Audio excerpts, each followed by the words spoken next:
খুব সুন্দর করে আমি ডাবের শাঁসগুলো নিয়ে নিয়েছি এবং এটা পুডিংয়ের সাথে খেতে খুবই মজা লাগে। এখানে আমি ডাবের পানি নিয়ে নিয়েছি 3 কাপ। এখানে আমি এরপর দিব আনফ্লেভার্ড জিলেটিন। এই জিলেটিনটা আপনারা যে কোনো সুপার শপে পেয়ে যাবেন।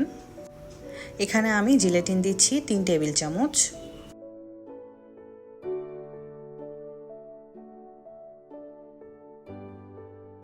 এরপর চিনি দিচ্ছি 3 টেবিল চামচ। এখানে একটি কথা আছে, আপনার ডাবের পানিটি যদি খুব বেশি মিষ্টি হয় সেক্ষেত্রে আপনি অল্প চিনি দিবেন, এবং ডাবের পানিটি যদি কম মিষ্টি হয় সেক্ষেত্রে আপনি চিনির পরিমাণটা আরেকটু বাড়িয়ে দিন। আমি আজকে যে ডাবটি নিয়েছি এই ডাবের পানি খুবই মিষ্টি ছিল, এজন্য আমি অল্প চিনি দিয়েছি।